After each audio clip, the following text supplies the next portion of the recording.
பாமரன் கருத்து நேயர்களுக்கு அன்பு வணக்கம். திரு விஜய் அவர்கள் தமிழக முதலமைச்சராக பதவியேற்றிருக்கிறார். அவர் பதவியேற்ற உடனேயே திரு பெரியார் திடலுக்கு போயிட்டு வீரமணி அவர்களோட சந்திச்சு வாழ்த்து பெற்றிருக்காரு. இதிலிருந்து பெரியாரிய கொள்கைகளை அவர் தீவிரமாக பின்பற்றுவார் அப்படிங்கிற ஒரு மெசேஜ தமிழக மக்களுக்கு கொடுப்பதாக தான் நான் நினைக்கிறேன். இது நமக்கு ஒரு பெரிய நம்பிக்கையை அளிக்குது. ஒரு நல்ல விஷயத்த விஜய் முன்னெடுக்கிறார் அப்படின்னே வச்சுக்கலாம். ஸோ அதற்கு திரு விஜய் அவர்களுக்கு பாராட்டுக்கள நம்ம மனமார தெரிவிச்சுக்கிறோம். இந்த வீடியோல நம்ம ஒரு 4 விஷயங்கள் குறித்து தான் விரிவாக டிஸ்கஸ் பண்ண இருக்கிறோம். ஸோ இது குறித்த உங்களுடைய கருத்துக்களையும் தவறாம கமெண்ட் செக்ஷன்ல போடுங்க. முதலாவது விஷயம் என்ன அப்படின்னா, தமிழ் தாய் வாழ்த்து இஷ்யூவ பத்தி பேசப் போறோம். 2வது இலவச மின்சாரம். 3வது போதைப்பொருள் ஒழிப்பு. 4வது பார்த்தீங்க அப்படின்னா, ஆ வெள்ளை அறிக்கை. ஸோ இந்த 4 விஷயங்கள தான் நம்ம விரிவாக பேச இருக்கிறோம். ஸோ முதல் விஷயத்த இப்ப நம்ம பேசிறலாம். தமிழ் தாய் வாழ்த்து. ஸோ இப்போ தமிழ் தாய் வாழ்த்து பார்த்தீங்கன்னா, 3வதாக பாடப்பட்டுச்சு அப்படிங்கிறது தான் இப்ப எல்லாருமே பேசிக்கிட்டு இருக்கக்கூடிய ஒரு இஷ்யூ. ஸோ இதுல நம்ம சில விஷயங்கள புரிஞ்சுக்க வேண்டியது அவசியம். முதலாவது விஷயம், இந்த நிகழ்வுல தலைமை ஏற்றவர் அப்படிங்கிறவர் ஆளுநர். கிட்டத்தட்ட அவர் தான் இந்த நிகழ்ச்சிய நடத்துறார் அப்படின்னே சொல்லலாம். ஏன்னா முதல்வராக இன்னும் விஜய் அவர்களே வரல. அப்போ இது எந்த கைட்லைன்ஸ் படி நடக்குது அப்படின்னா, எம்ஹெச்ஏ கைட்லைன்ஸ் அப்படின்னு சொல்லிட்டு மத்திய அரசாங்கம் ரீசென்ட்டா ஒரு கைட்லைன்ஸ் குடுக்குறாங்க. அதுல வந்தே மாதரம், தேசிய கீதம், அதற்கு அப்புறம் பார்த்தீங்க அப்படின்னா, அந்தந்த மாநில பாடல்கள பாடிக்கலாம் அப்படின்னு சொல்லிட்டு ஒரு கைட்லைன்ஸ் குடுக்குறாங்க. ஸோ இது ஒரு கட்டாய விதி கிடையாது. பட் பார்த்தீங்க அப்படின்னா, இது ஒரு கைட்லைன்ஸ். இத ஆளுநர்கள், அதே மாதிரி முக்கிய குடியரசுத் தலைவர் உள்ளிட்டவர்கள் பங்கேற்கும்போது, இந்த கைட்லைன்ஸ பின்பற்றணும் அப்படின்னு ஒரு கைட்லைன்ஸ் மத்திய அரசு குடுத்துருக்காங்க. அந்த கைட்லைன்ஸ் தான் இங்கே பின்பற்றப்பட்டுச்சு. உடனே நெறைய பேர் கேட்குறாங்க, மேற்கு வங்கத்தில பாஜக தான் இப்ப தேர்வு செய்யப்பட்டிருக்காங்க. ஆனா அங்க கூட இந்த மாதிரி ஆர்டர்ல பாடப்படல. ஸோ அதுக்கு நெறைய பேர் கேள்வி கேட்குறாங்க. இதுல ஒரு விஷயத்த புரிஞ்சுக்கணும். இது ஒரு கட்டாய விதி கிடையாது. இது ஒரு புரோட்டோகால் இல்லன்னா கைட்லைன்ஸ் அப்படின்னு வச்சுக்கலாம். அங்க இருக்கக்கூடிய ஆளுநர் இத விரும்பினா ஃபாலோ பண்ணலாம். இல்லைன்னா ஃபாலோ பண்ணாம விடலாம். ஆனா திரு விஜய் அவர்கள் இந்த மாதிரியான விஷயங்கள்ல இன்னும் சற்று கவனமாக இருக்க வேண்டியது அவசியம் அப்படின்னு நான் நினைக்கிறேன்.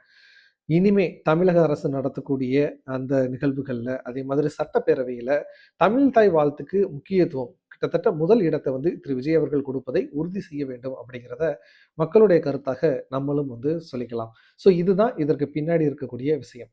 அடுத்து 2வது இலவச மின்சாரம்.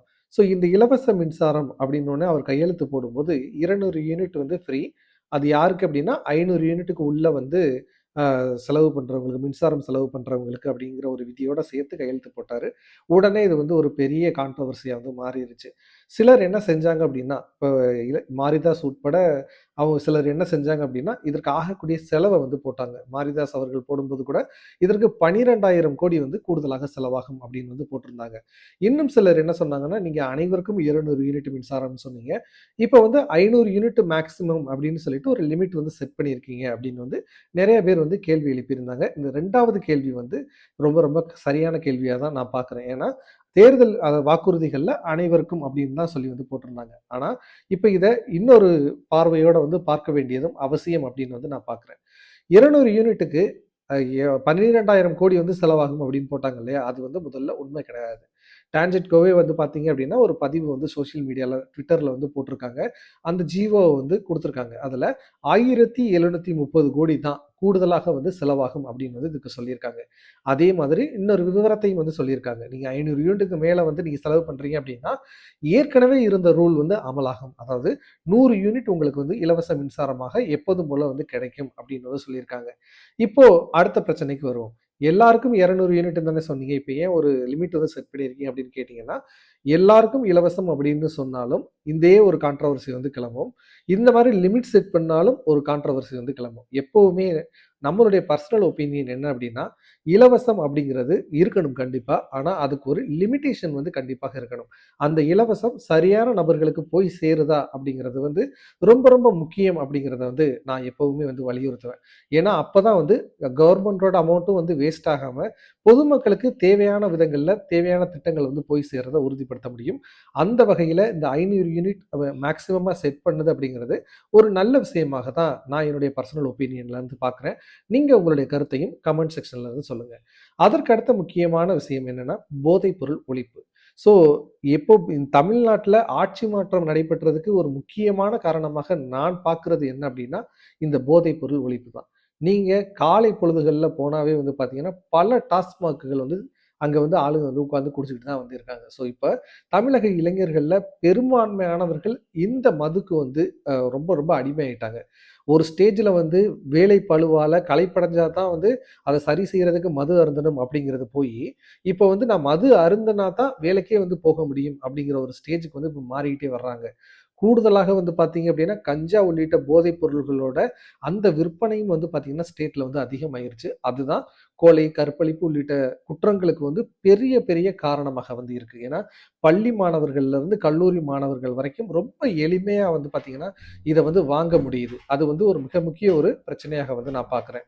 அப்போ இத வந்து ஒழிக்கிறேன் அப்படின்னு வந்து விஜய் வந்து முன்னெடுத்திருக்காங்க. அதற்காக காவல் நிலையங்கள், அதே மாதிரி சிறப்பு படைகள வந்து அமைச்சிருக்காங்க. இது ஒரு நல்ல முயற்சி. இதை இன்னும் தீவிரமாக வந்து செயல்படுத்தணும். விஜய் அவர்கள் எதுல கவனம் செலுத்துறாரோ இல்லையோ, இதுல முக்கியமாக கவனம் செலுத்தணும் அப்படிங்கிறத நம்ம வந்து தாழ்மையோடு வந்து கேட்டுக்கிறோம். அதற்கு அடுத்த முக்கியமான விஷயம் வெள்ளை அறிக்கை. ஸோ இந்த வெள்ளை அறிக்கையை வெளியிட போறோம் அப்படின்னு வந்து விஜய் அவர்கள் சொன்ன உடனேயே, தாவேகா தொண்டர்கள் அதே மாரி பலர் வந்து பார்த்தீங்கன்னா, இது ஒரு புரட்சிகரமான விஷயம் அப்படின்னு வந்து பேச ஆரம்பிச்சுட்டாங்க. ஆனா ஒரு விஷயத்த நீங்க தயவு செய்து புரிஞ்சுக்கணும். ஒரு அ ஒரு அரசாங்கம், அதாவது ஒரு கட்சி ஆட்சியில இருக்கு அப்படின்னா, அவங்க போனதுக்கு அப்புறமா இன்னொரு கட்சி ஆட்சிக்கு வரும்போது, வெள்ளை அறிக்கை அப்படிங்கிறத வந்து வெளியிடுறது ஒரு இயல்பான ஒரு விஷயம் அப்படிங்கிறத எல்லாருமே வந்து புரிஞ்சுக்கணும். ஏன்னா வெள்ளை அறிக்கை அப்படிங்கிறது என்னன்னா, கடந்த கால ஆட்சியாளர்கள் எவ்வளவு வந்து செலவு பண்ணியிருக்காங்க, எதுக்கெல்லாம் வந்து செலவு பண்ணியிருக்காங்க, அவங்க சரியா செலவு பண்ணியிருக்காங்களா, அவங்க இல்லையா, எப்படி வந்து தேவையில்லாத செலவுகள வந்து மேற்கொண்டாங்க அப்படிங்கிறத ஒரு நிதி அறிக்கையா வந்து எப்பவுமே புதிய அரசாங்கங்கள அமைக்கிறவங்க கண்டிப்பா வந்து செய்வாங்க. அத தான் விஜய் அவர்களும் வந்து பண்ண போறாங்க. ஸோ அப்பதான் வந்து பார்த்தீங்கன்னா, ஸ்டேட்டோட கரண்ட் ஃபினான்ஸ் நிலைமை வந்து பார்த்தீங்கன்னா, அரசுக்கும் புரியும், மக்களுக்கும் வந்து புரியும். ஸோ இதுதான் விஜய் அவர்கள் செய்ய போறதா வந்து நெனச்சாங்க. சொல்லியிருக்காங்க. ஸோ இதே ஒரு விஷயத்த தான் 2021ல திரு பிடிஆர் பழனிவேல் தியாகராஜன் அவர்கள் நிதியமைச்சராக இருக்கும்போது, ஒ கடந்த அரசாங்கம் வந்து வெள்ளை அறிக்கைய வந்து தாக்கல் பண்ணாங்க. அதற்கப்புறமா அவங்க வந்து நிதி எல்லாத்தையுமே வந்து சரி பண்ணிட்டு அவங்க வந்து ஆட்சிய வந்து நடத்துனாங்க. ஸோ அப்போ வெள்ளை அறிக்கைய தாக்கல் செய்றது அப்படிங்கிறது வந்து ஒரு இயல்பான ஒண்ணு அப்படிங்கிறத அனைவருமே வந்து புரிஞ்சுக்கணும். ஸோ எந்த ஒரு ஆட்சி அமைந்தாலும் சரி, ஒரு குறிப்பிட்ட காலத்திற்கு வந்து பார்த்தீங்கன்னா, ஒரு கூலிங் பீரியட் வந்து சொல்லுவாங்க. அதுவரைக்கும் வந்து அந்த அரசாங்கத்த டிஸ்டர்ப் பண்ண மாட்டாங்க. ஏன்னா, அவங்க வந்து இதுல சில விஷயங்கள வந்து கத்துக்க வேண்டியிருக்கும். சில நிறை குறைகள வந்து தெரிஞ்சுக்க வேண்டியிருக்கும். ஏன்னா, சில நேரத்துங்கள்ல தவறுகள் கூட செய்ய வாய்ப்பு இருக்கு. அப்ப அதற்கான கால அவகாசத்த வந்து குடுக்க வேண்டிய பொறுப்பு எல்லாருக்குமே இருக்கு. அதற்கு அப்புறமா தான் நம்ம வந்து விமர்சிக்க வந்து ஆரம்பிக்கணும். எடுத்த உடனே விமர்சனங்கள முன்வைக்கிறது அப்படிங்கிறது வந்து பார்த்தீங்கன்னா, கொஞ்சம் தேவையற்ற செயலாக தான் நான் பார்க்குறேன். திரு விஜய் அவர்கள் தமிழக மக்களுக்கு ஆக்கப்பூர்வமான ஒரு அரசியல தருவார் அப்படிங்கிறத வந்து நம்ம நம்புவோம். அதே மாதிரி தாவேகாவினுடைய யாரெல்லாம் வாக்களித்தீர்களோ, அ தாவேகா ஆட்சி அமைஞ்ச உடனே பெரிய மாற்றம் நிகழும் அப்படின்னு நம்பினீர்களோ, தயவு செய்து அவர்கள் ஒவ்வொருவருமே வந்து பார்த்தீங்கன்னா, பொறுப்புணர்வோட வந்து நடந்துக்கணும். ஏன்னா, உங்களுடைய செயல்பாடுகள் அவருக்கு வந்து உறுதுணையாக இருக்கிற மாதிரி வந்து நீங்க இருக்கணும். அதே மாதிரி நீங்க உங்களுடைய வேலைகள சரியாக வந்து செஞ்சீங்க அப்படின்னாவே, தமிழ்நாட்டுல பெரிய மாற்றம், நல்லதொரு மாற்றம் வந்து நடைபெறும். ஸோ உங்களுடைய கருத்துக்கள கமெண்ட் செக்ஷன்ல வந்து பதிவிடுங்க. அடுத்த நல்ல வீடியோல நம்ம சந்திப்போம். இது பாமரன் கருத்து. வணக்கம்.